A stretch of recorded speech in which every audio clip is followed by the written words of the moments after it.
Call to order the May 28th, 2026 meeting of the North Beach Planning Commission.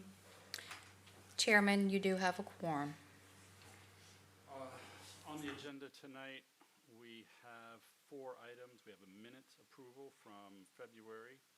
We have election of chair and vice chair, case 2601, replating of 4006 First Street, and discussion on rules of procedure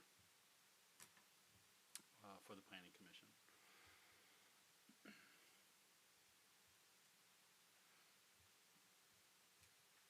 So maybe to take a minute for the commission and review the minutes. If there's any comments or clarifications we'd like to note for the record.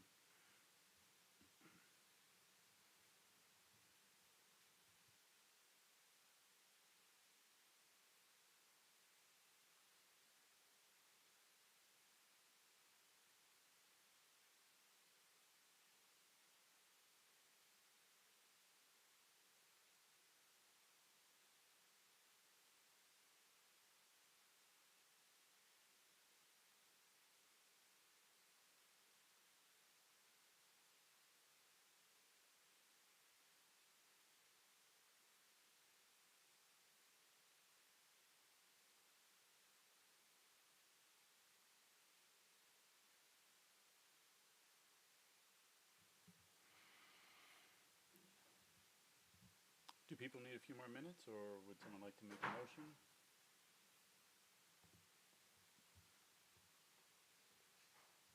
Make a motion to accept the minutes as submitted. Second. All in favor? Aye. Aye. Abstain, I was not present.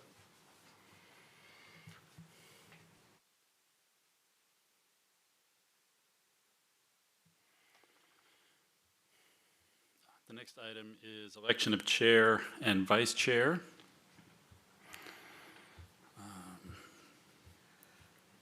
We have put this off twice. Since January. I think we were hoping to get a full house and to get some consensus on this, so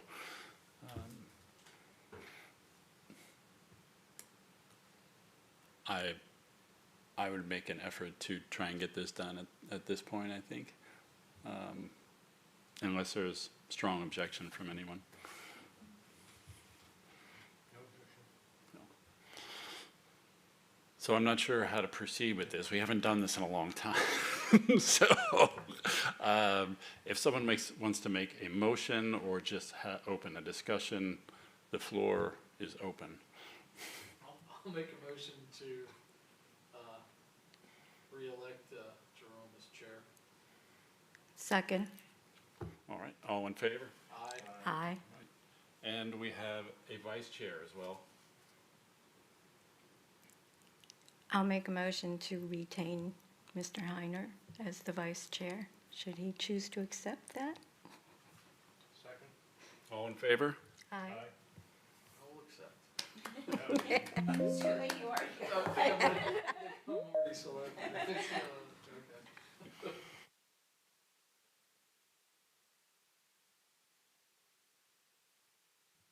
And do we have any, where did Rick go?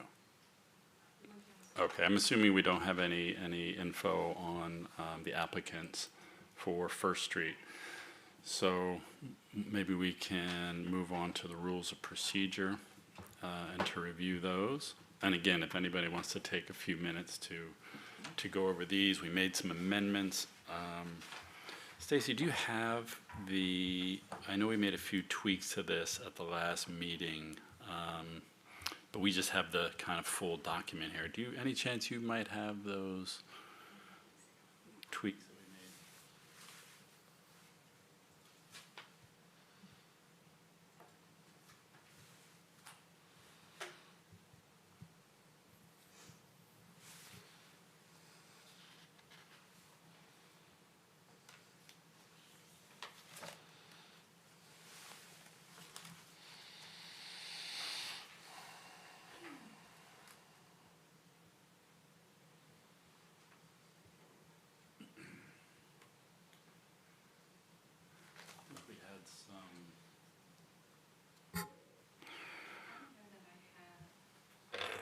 I'm sorry, I don't have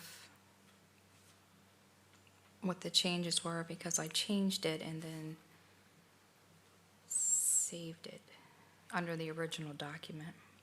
Yeah, I'm trying to refresh my memory too. I know there was some on the officers of the commission. There were something on remote meetings, attendance.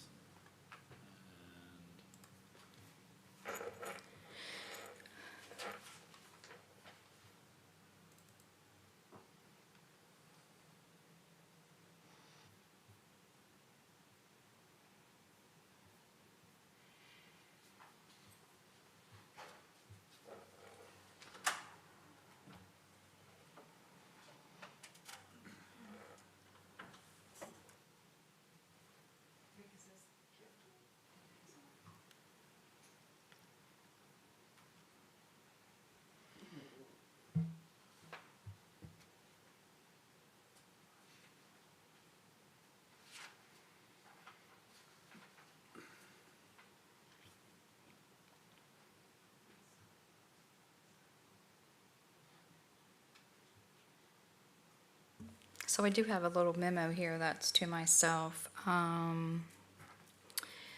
During the October 8th, 2025 meeting, commission members raised several concerns regarding the proposed rules of procedure, including the roles and responsibilities of alternate members.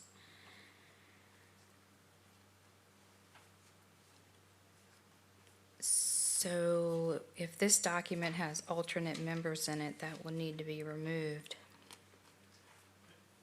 I believe we brought those into, I think we had a separate section, correct? And I believe we brought them into officers of the commission with the second paragraph, if my memory serves me. Yes, so if your intention is to approve these tonight, that paragraph regarding the alternate members will have to be removed until the alternate members are finalized through the council with the public hearing, because it's a zoning, it's a change in the zoning ordinance. That's right.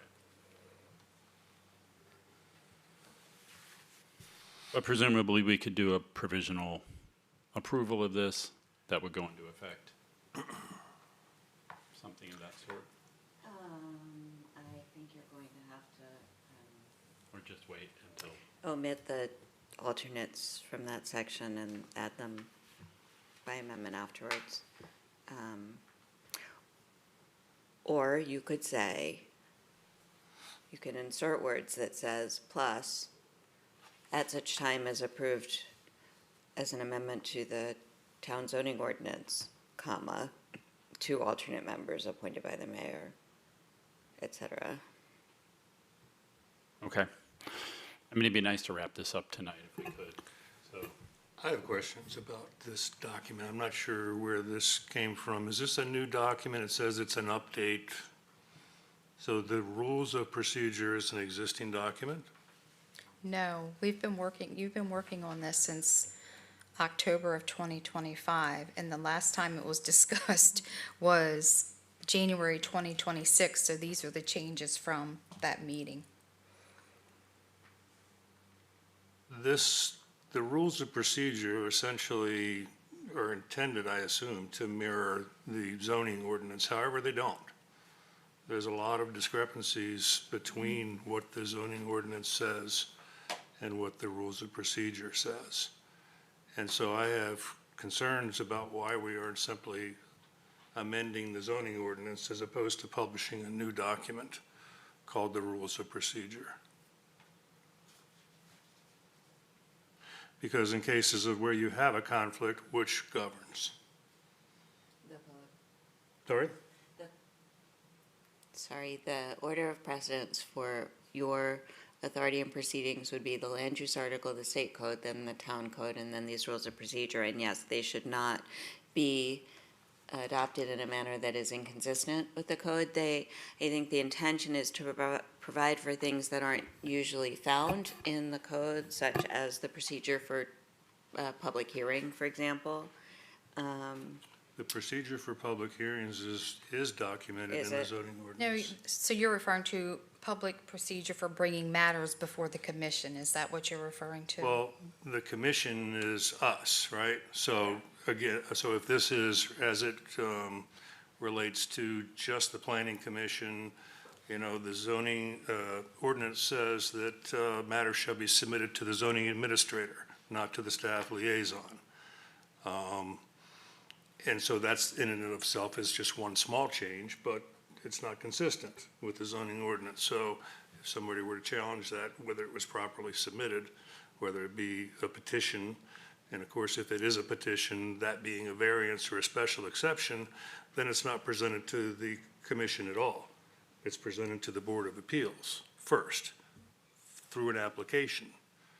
Then the Board of Appeals sends it to the Planning Commission for an opinion.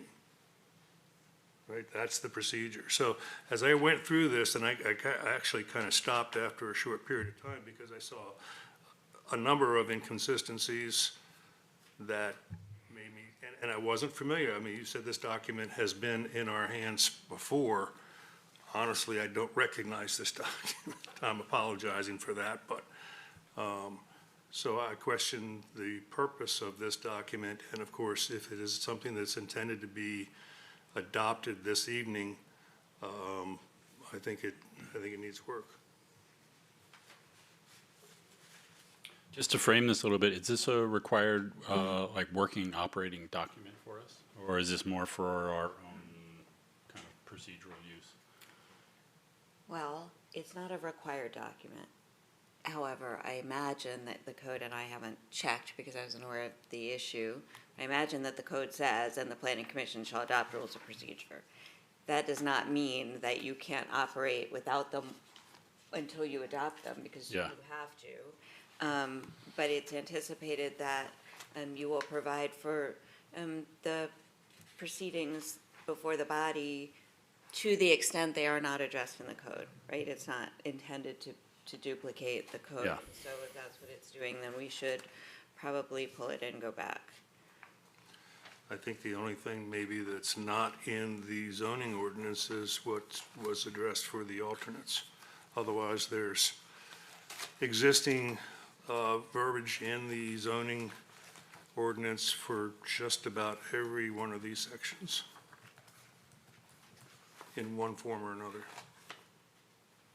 And Steve, how are those presented? I'm wondering if even if some of this repeats that, if there's value in having this in a document for rules of procedure. I think that's fine as long as it's consistent. Sure, fully agreed, but is it spread out? Is it concise? Is it easy to kind of access? The zoning ordinance can be very complex, Sure. of course, you know, because variances are all over the place within, whether it's a change of use or, you know, other definition, or whether it has to do with the water district or whatever.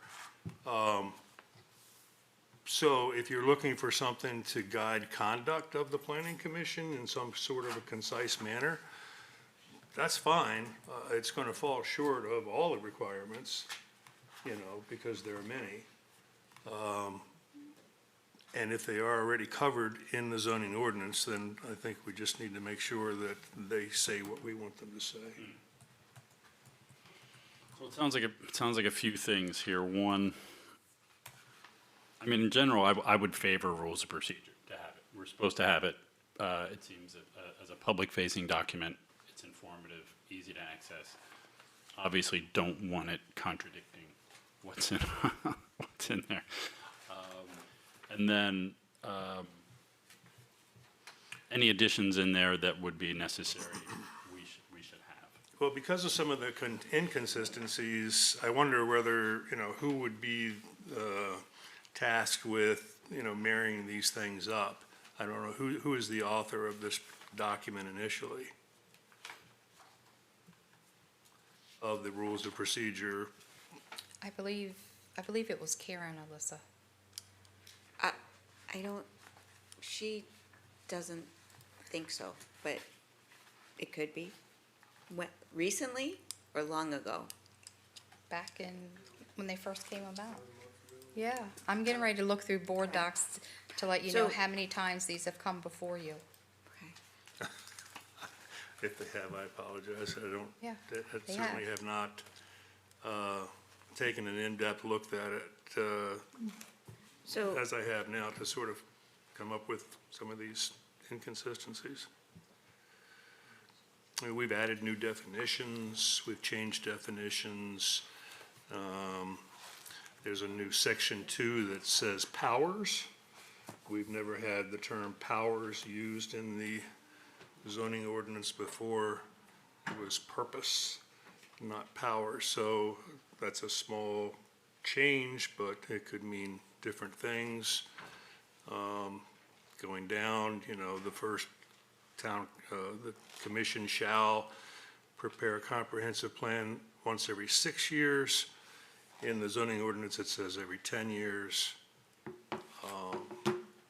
I looked. that's because of a change in the I understand. statute. Yeah, Yeah. I understand. There are changes that have been made, but they haven't been adopted and they haven't been published, Absolutely, right?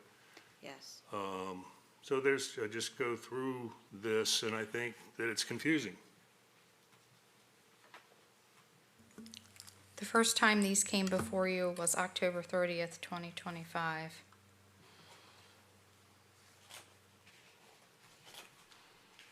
Is that the date of That was the date of your meeting. the rules of procedure, the initial? Yes. So the rules of procedure doesn't have a date, it has an update date. And then it came before you again on January 22nd, 2026. And was it adopted? Was it? It was still further discussion. It came before you again in February 2026.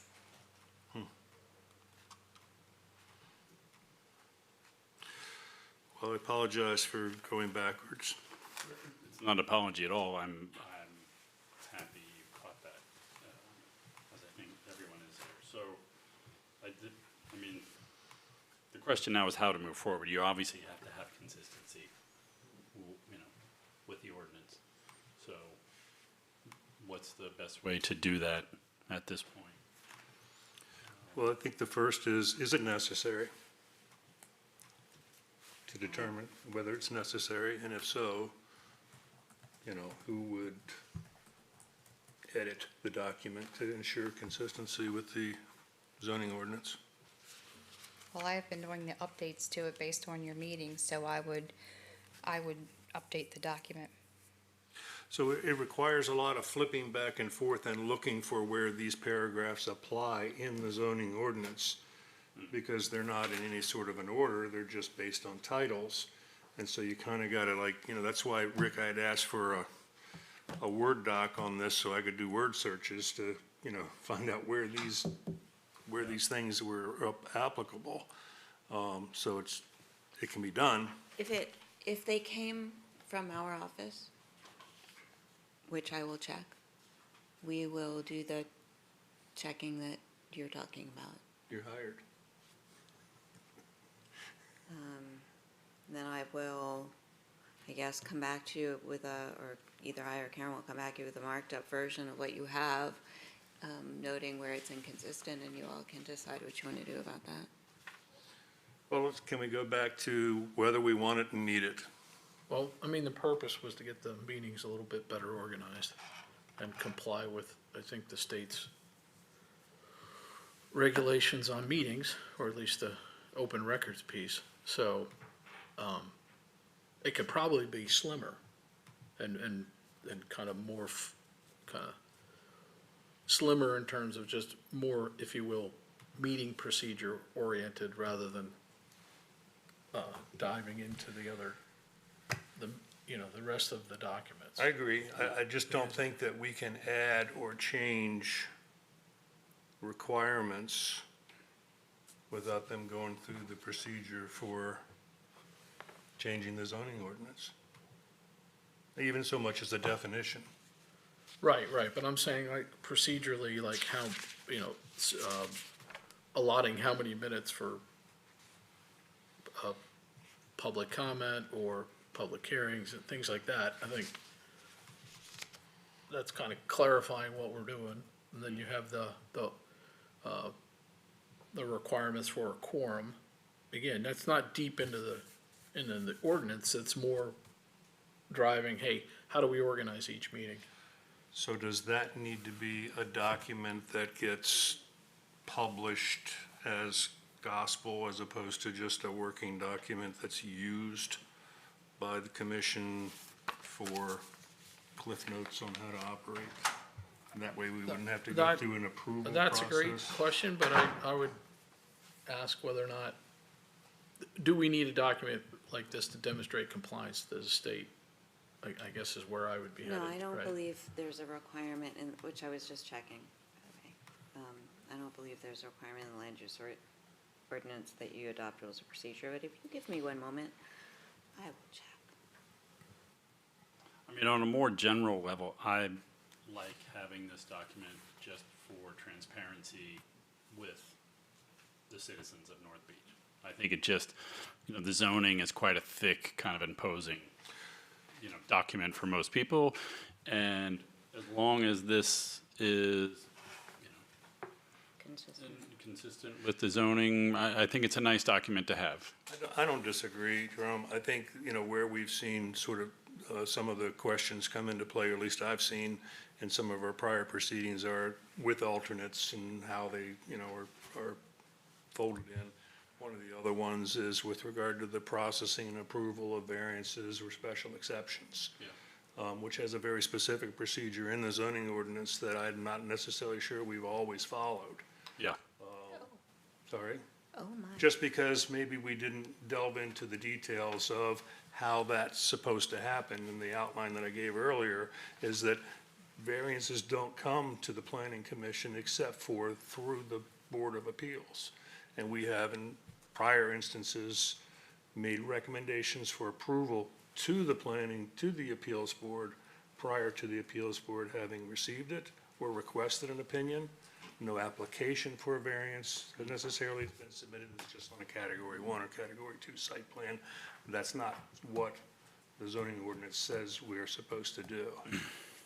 So I just want to make sure that. Maybe that's an argument to have this document. Maybe that's an argument to have this document to clarify those. It's really deep Yeah, to try to go through all of the different things that the planning commission is intended to do. yeah. And there's a lot of latitude in there too, so, the zoning administrator has, at least previous iterations, had a lot of, latitude in terms of where your entry point on permitting was, so. And I so agree that that- kind of, Per the zoning ordinance, all of those applications go to the zoning Right, administrator. so. And then he distributes them to. And then looking at the practicality of running the timeline for that, so you don't want to string somebody for a small project, string them 90 days before we even get a look at it. We And have so- we have 60 days to review I- it, so yeah, I agree. But I'm just saying, I'm with you. this is what it So, says. so maybe we get this document slimmed down more to,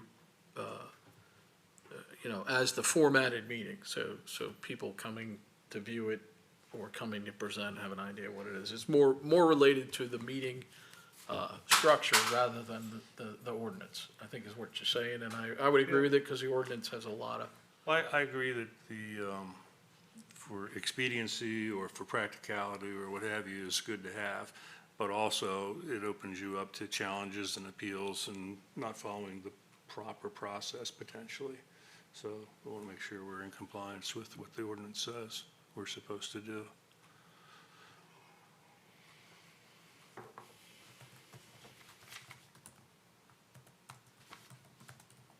next step, where do we send our comments then? You send them to Stacy and copy us, does that work? Or they can just send them all to me and I can compile them in one email to you, so it's not, I'd like that. thank you. Me too.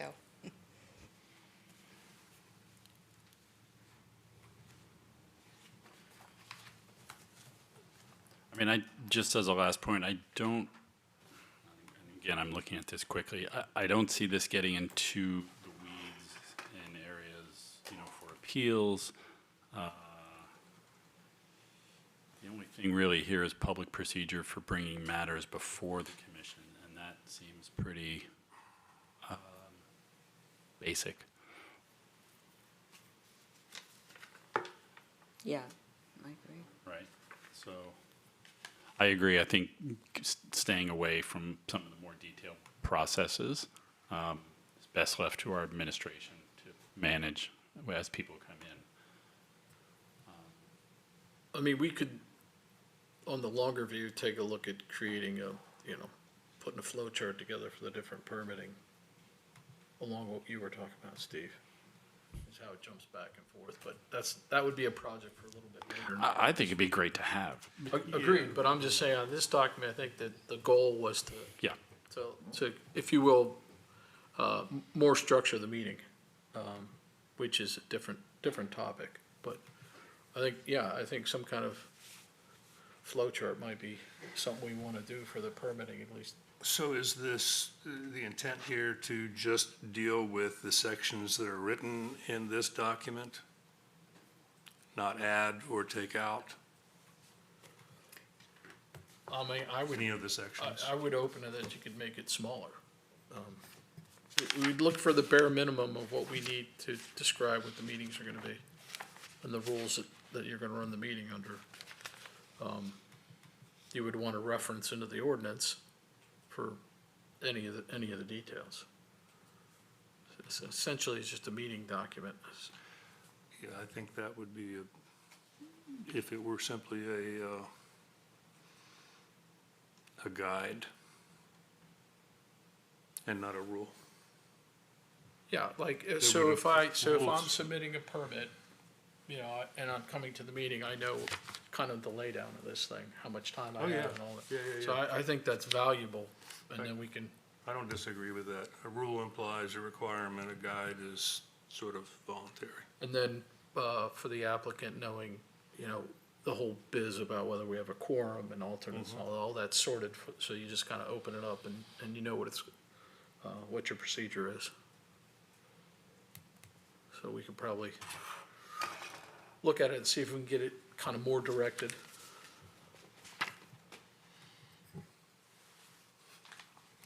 So how long has this been on the table? Since October 22?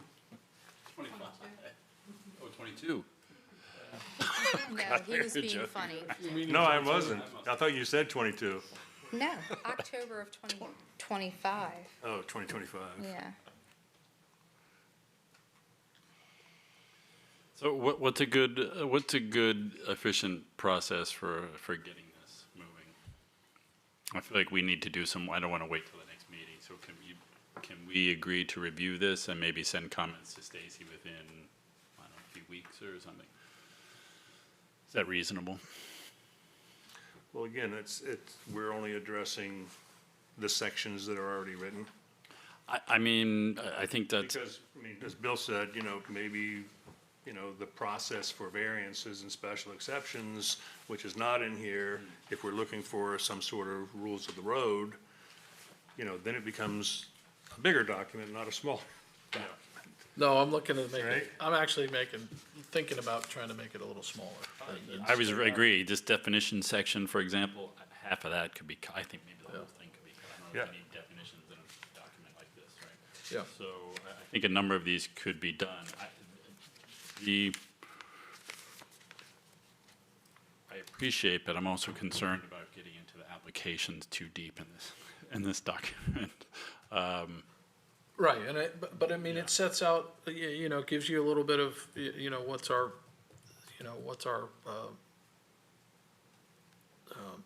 step through for, people that are remote, so there's some very meeting-oriented things that are important to have in here. Those should be, So, yeah.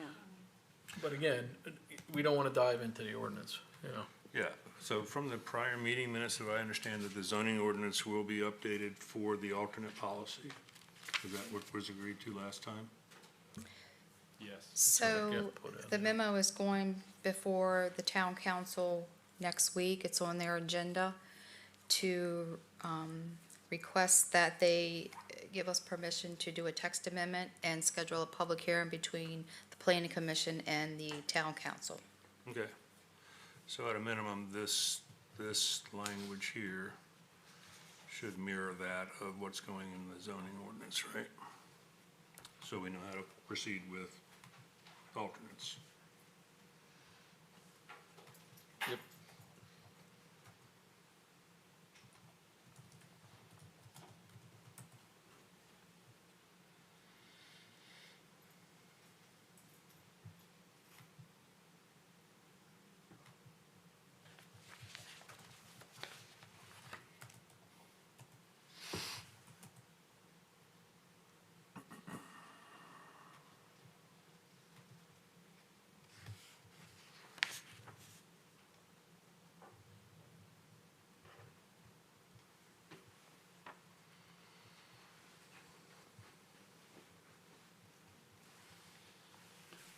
I wouldn't be against adding a section. I mean, I don't think this should be a big document, but if you have an idea for something that would, you know, like what Bill was saying about Yeah. processes for remote attendance, things like that, I think the processes for like variances and special exceptions would work beautifully with a flow chart, because you just see it at a glance, instead of Yeah. reading the text associated with it.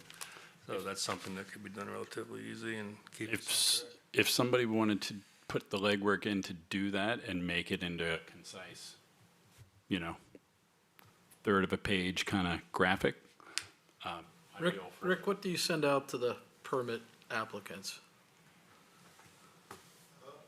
So if they, for a single-family home, they get a copy of the ordinance that shows the submission requirements, they get a planning commission application, and they get a zoning permit application. So we might have to put a bullet list together on how quick that moves. Or the steps, like, I'm just confused how that is part of the rules of procedure for the meeting itself as opposed to the application process. Yeah. I would, yeah, I would say it doesn't go into the meetings procedures, it goes into the ordinance. Or is it really a document that gets developed for you to hand out? I mean, because really the people that need to know are the applicants. So their procedure is in the ordinance on what takes place as far as applying. The other things are just kind of in-house clerical procedures that we have. Yeah, the ordinance is pretty stringent with regard to not just applications, but variances and special exceptions. What needs to be submitted as part of a variance request or application, and it should be in the form of an application submitted to you with the ... things that are required to go with the submission, goes to you. From you, it goes to the Board of Appeals. And from the Board of Appeals, it comes to the Planning Commission for an opinion.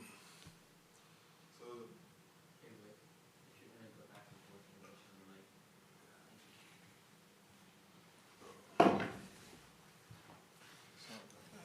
Rick Crump, Planning Zoning Director. So the ordinance actually says that appeals or variances come to the Planning Commission first for recommendation to the Board of Appeals. That makes more sense. That's not how I read it, pretty specifically.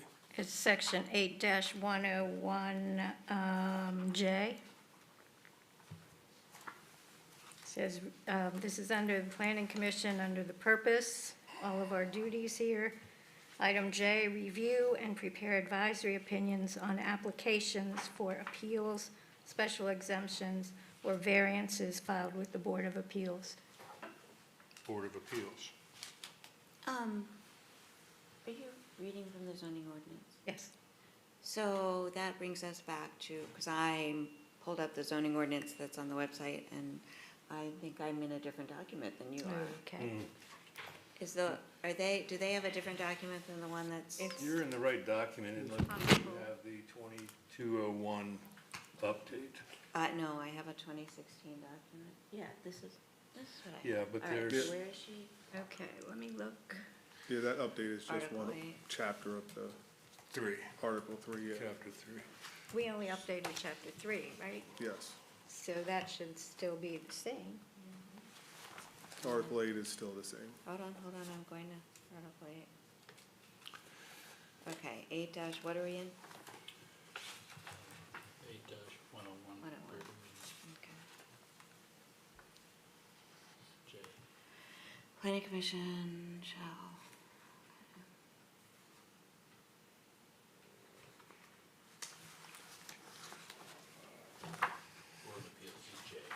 Yeah, so, right, so, when a variance is filed with the Board of Appeals, it gets referred to you for action before the Board of Appeals rules on it. It wouldn't make sense the other way.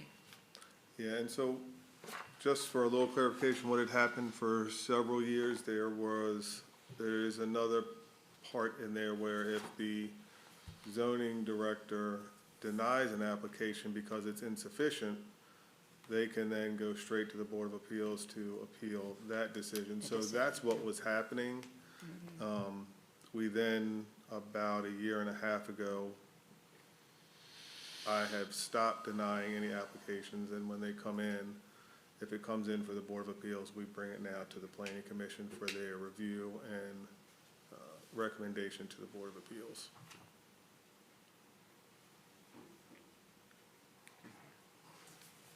Would this conversation be better off in a closed session? Can't have it in a closed session. Can't? I mean, it just makes it, in public, looks like we don't know what we're doing. Well, I think if we just narrow it down, meeting procedures, so that it doesn't conflict with the ordinance, and then we can take on at another meeting if we want to take a hack at, do we feel like we need any other, if you will, cheat sheet to move you through the permits, is what I'm thinking.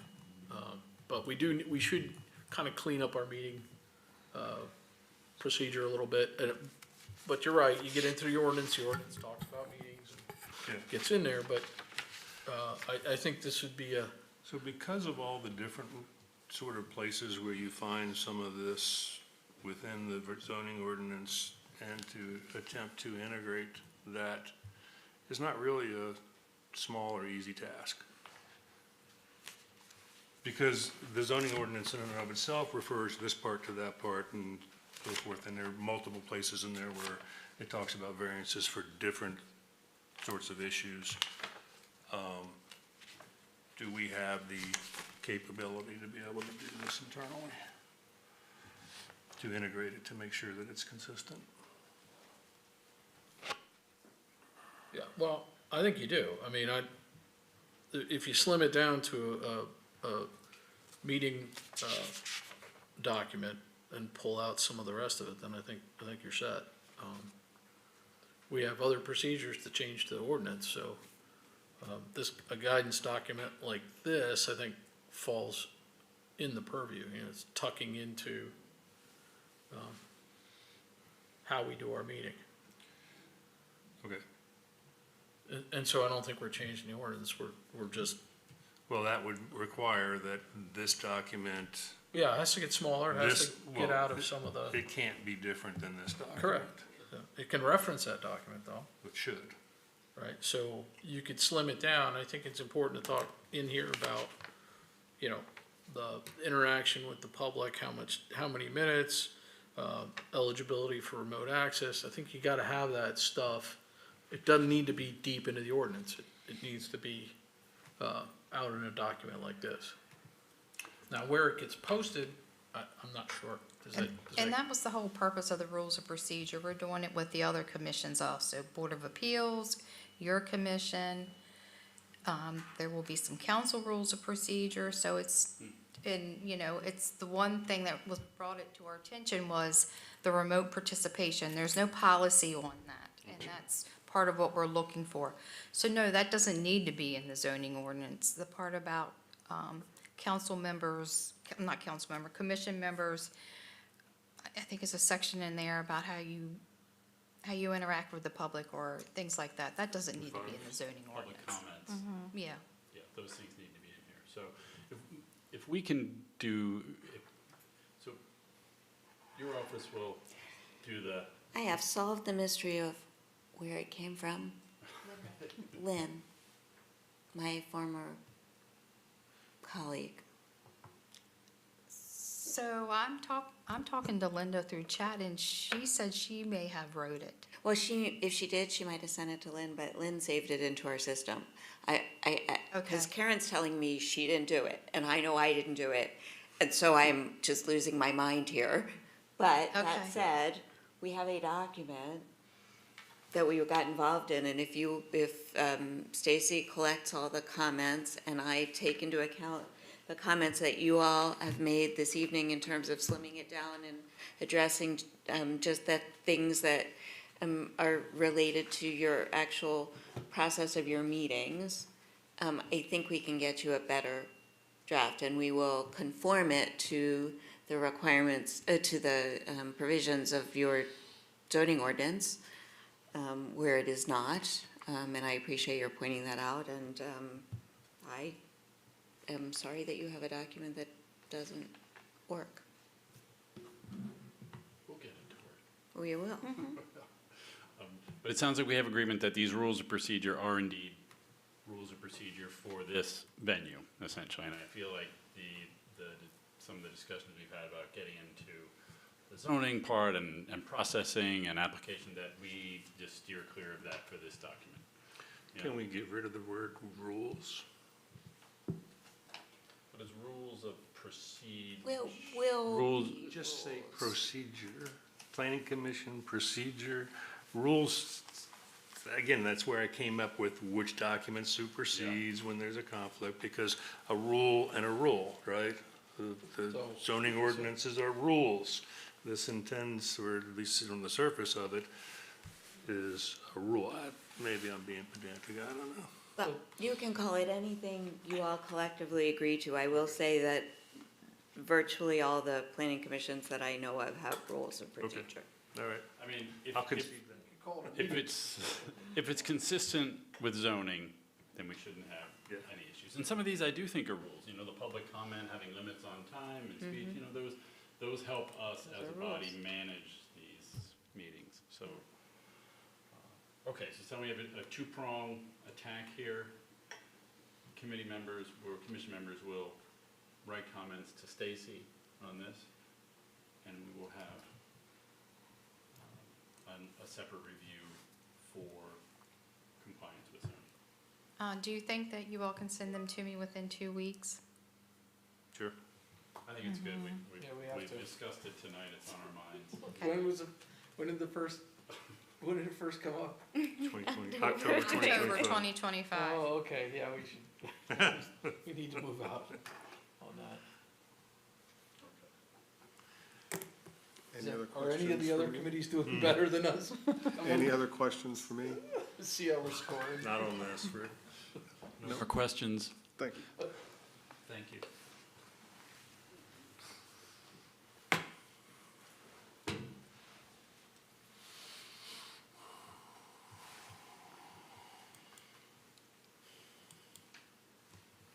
Okay, on to case 2601, replating of 4006 First Street.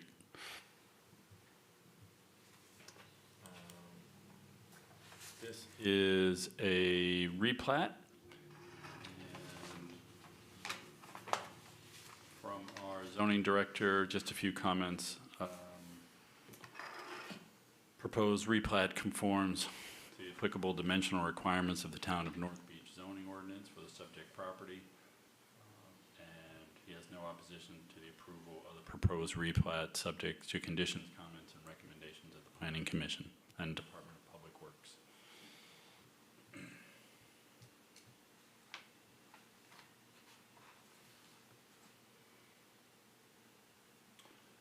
Floor is open for discussion. Any comments? So this would be for Rick.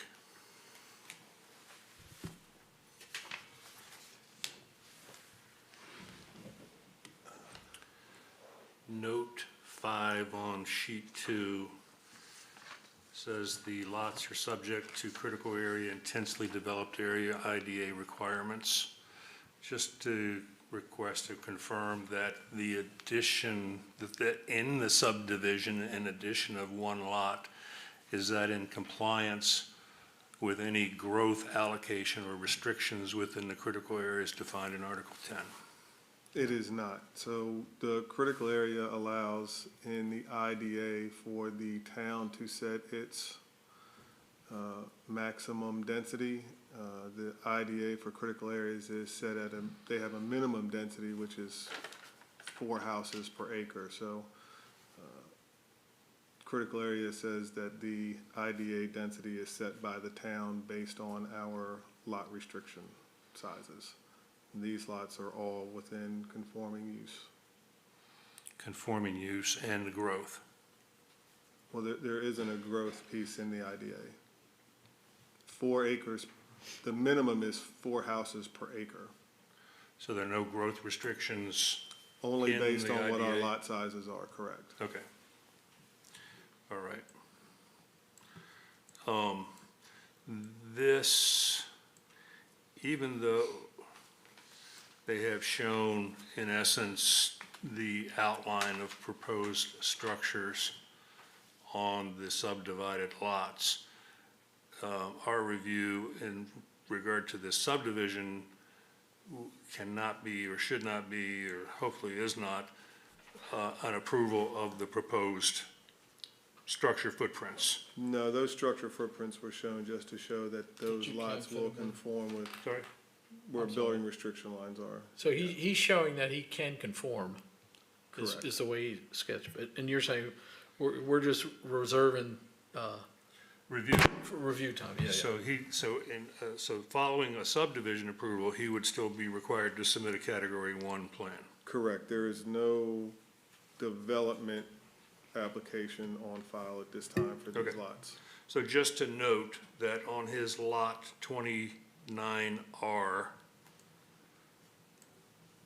shows a rear, building restriction line of 20 feet.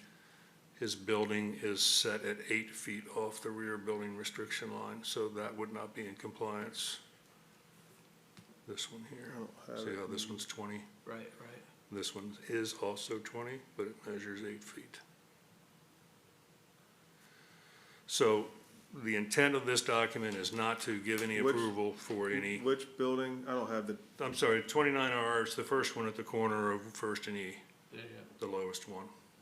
so does it have 2 diagrams on it? 2. One in the front, one in the back? He's got a 15-foot in the front, 15-foot on the other front. This is between 2 lots. And it requires, it's the rear. Can we pull that up, Stace? Thank you.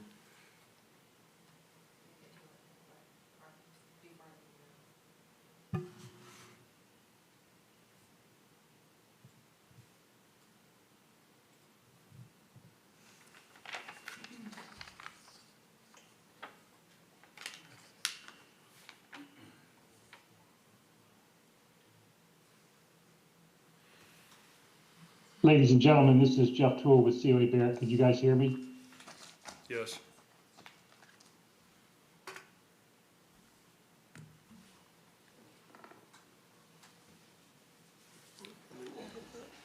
Which lot were you talking about? Bottom left, Can you guys hear me? Here? yeah. See that rear 20-foot? Yeah, that, if you see that, that's an existing deck that's part of the house that's there now, that'll be coming down. That's No, not part of the the building. proposed subdivision lot line. It looks like he just carried he clicked it over from the lot above, right? He's got 20 and 20. so it looks There's like, so- 20 is here. Right, I'm so- assuming that's also supposed to be 20. Yeah, because but you that got- would have to be, yeah. Yeah, this needs to be back up here. Do you Right. see what I'm saying, Rick? I'm with you. Okay. And the architect is online, the engineer is online. Pardon? He's on the line. Jeff is online now, the, Okay. engineer from COA. So he asked whether Can we you guys hear me? We can hear you. Yes, we can hear you. Hear us. Okay, thank you. Yeah, I think we mislabeled that, building restriction line. My apologies for that. On the reference to lot 29RR, since it's a corner lot, wouldn't the side adjoining lot 28R be considered a side? And the line adjoining lot 30RR, wouldn't that also be a side? Don't you have 2 fronts and 2 sides? Or does one of them still have to be considered a rear? Which one would be your rear? That's what I'm saying. Typically, when you have a corner lot, at least in other places that I'm used to working in, when you have 2 fronts, you don't have a rear. You have 2 fronts and 2 sides, depending upon which way the house faces. But that's something that you all, I guess, have to help me get clarification on. Okay. And that would be determined when a development plan was submitted to build an actual house. But for corner lots, don't we have one front, two sides? Is that, how do we handle the corner lots? Well, I mean, it depends on how the lot sits. On this one here, there would be, we would still count it as a rear lot line. Which one? So it depends on where they have the front of the house. On this lot, it looks like the front of the house would have to be on First. Erie. Erie. Erie, yeah. With the rear lot line would be up against the existing house that's there now. Okay, so you're saying just like we have on 28AR, we would have a rear adjoining lot 30RR Correct. if we face the house towards Erie? Towards Okay. Erie. And two sides.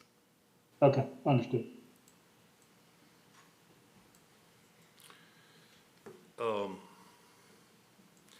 So because this is IDA critical area,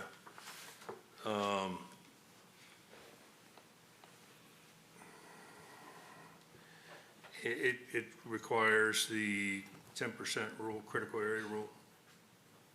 Reduction of pollution loading by 10% from, If and when they propose, correct. yeah. So I just want to kind of bring that into the forefront for the proposed category site plan that'll be coming next. That the concern that I have with regard to that is the topography of these three properties has an elevation change of close to 12 feet.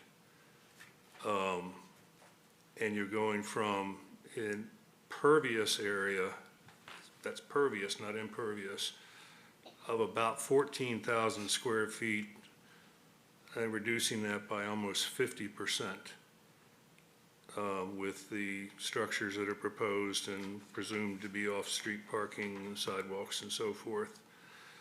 So that introduces quite a bit of a new runoff, or I should say impervious area to the three properties.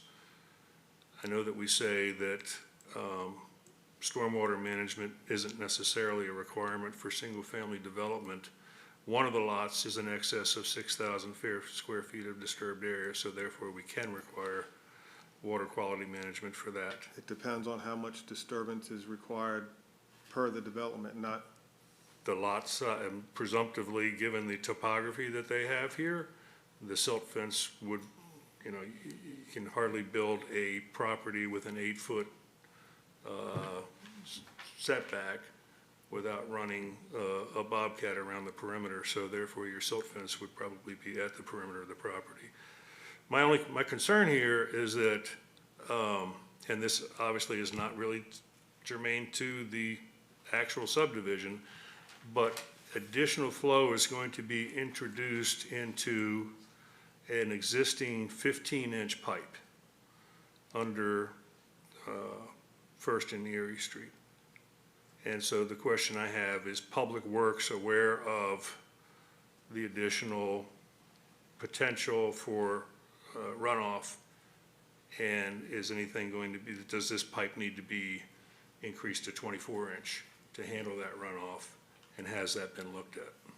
it has not been looked at, but obviously any new development or proposal for building on this, any of these lots would have to go through a full critical area review and abide by any of those regulations.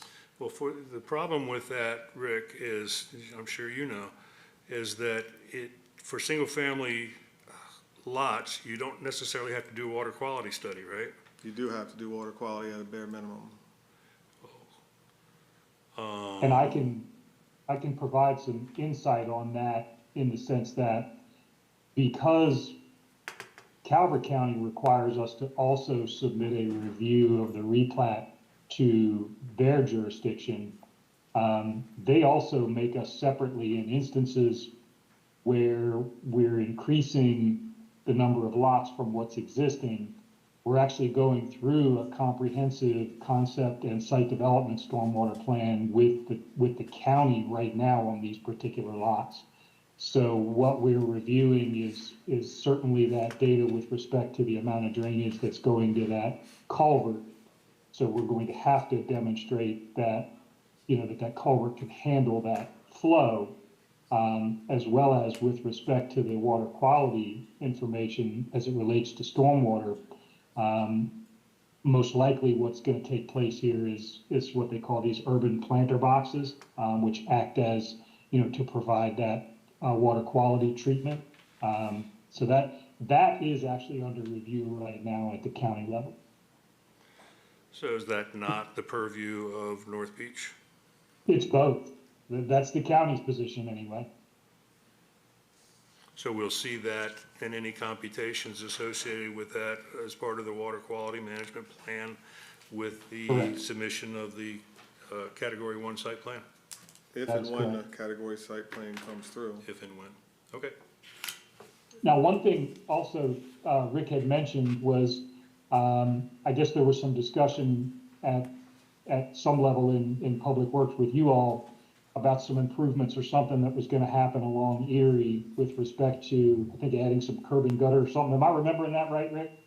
Yeah, it's being looked at. They're doing water saddles now, and we have looked at some areas in town for some additional guttering, whether it would be asphalt curbing or things of that nature. Okay. And we can certainly work with you on that, But if you're asking my opinion, I don't see any complications with houses being built on any of the lots and being able to comply with critical area rules.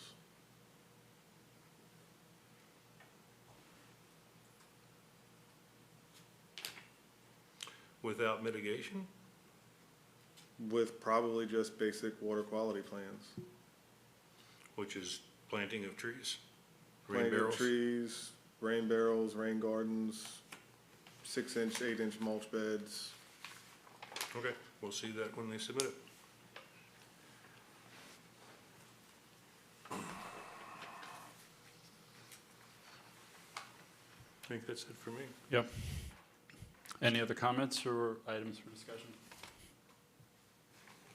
Oh, I'm sorry. Yep. In addition to this, upon submission, and the reason I'm asking for these is because it isn't in the critical area. The Category 1 site plan does not necessarily require they show how they meet the 2 off-street parking. And so I think it would be important for us to know that. And so under the requirement under the zoning ordinance H says that the planning commission may require other information to assure compliance with regulations. And I would suggest that the planning commission require that the Category 1 site plan does show the plans for off-street parking. Just All of the category 1 site plans for new houses have to show that. That's already a requirement and shown. I don't agree that it's required. It's required that they provide that, the off-street parking, but 601A and 6200 require a Category 1 site plan, but does not specifically require a parking plan. So I just want to make sure that we request it, so that we know what kind of Jennifer and others are, we always want to know about parking in the town. And we've been in touch We with the don't have a developer. category 1 site plan before the board is my only, No, we don't. yeah. I would hate for them to come with their category site plan and not address water quality, not address the off-site parking, and not address this building restriction line and have us reject it because they didn't show it, or because we wanted to see additional information. So I'm just giving a heads up. I think we could pick up the building restriction line on the motion, because we want to see that corrected before anything else. Well, right? this So is that- just a subdivision approval, though. So Right, it's it's not a really- replat, but, again, you've got a dimension shown, so that's incorrect, so to speak. So I would put that as on the approval here to pick that up. That way you have it set. The replat shows it correctly, is what we want, so. And then subsequent permit or subsequent application will pick the rest up. I would agree. The parking, I think, is a heads up. This issue, I think, should be in a motion. Something incorrect that they've submitted to us, so I think it's good for that. Can you get more comments, you make the motion. Yeah, we should pick that dimension. Just this more out of personal interest, where are we on taps in the town? Because this will be, what, four new taps? 3. 3?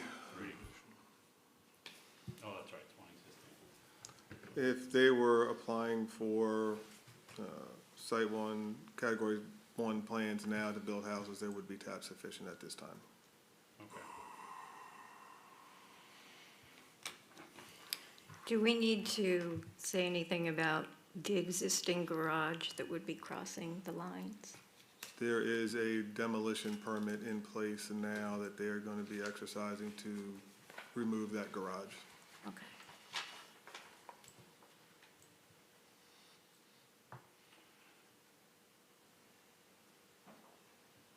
Would anyone like to make a motion? Move that we approve the re-subdivision of lots 28R, 29R, and 30R, Block 13, to create lots 28RR, 28AR, 29RR, and 30RR per the submission dated March 2026, subject to revision to the shown footprint of proposed building on new lot 29RR to comply with the 20-foot rear building restriction line. I know that's a mouthful, but I'll second. All in favor? Aye. Aye. Aye.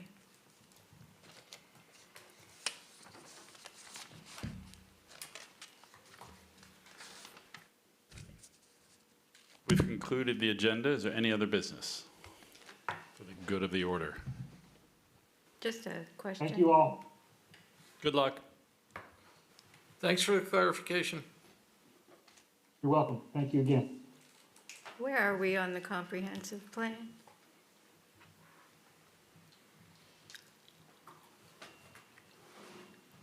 The full rough draft is done Sorry. the full draft is done. It's being reviewed in-house now and should be to you guys shortly. Okay. One suggestion, that perhaps in our agendas under business, we could do an old business, new business, so that we can keep on top of things that we brought up at the end of the meeting that we might want to address the next meeting. Certainly, we can change the agenda. Absolutely. Thank you. You're welcome. I don't want to rely on my memory anymore. And so, just because I'm going to put it in my calendar, we agreed to 2 weeks for comments for the rules. We are, today is the 28th. 2 weeks from today is June 11th.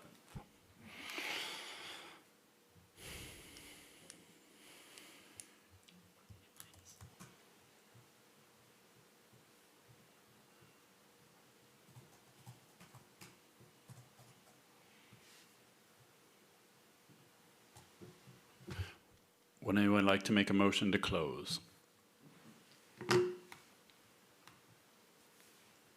I'll make a motion to close the meeting. Second? Second. All in favor? Aye. Aye.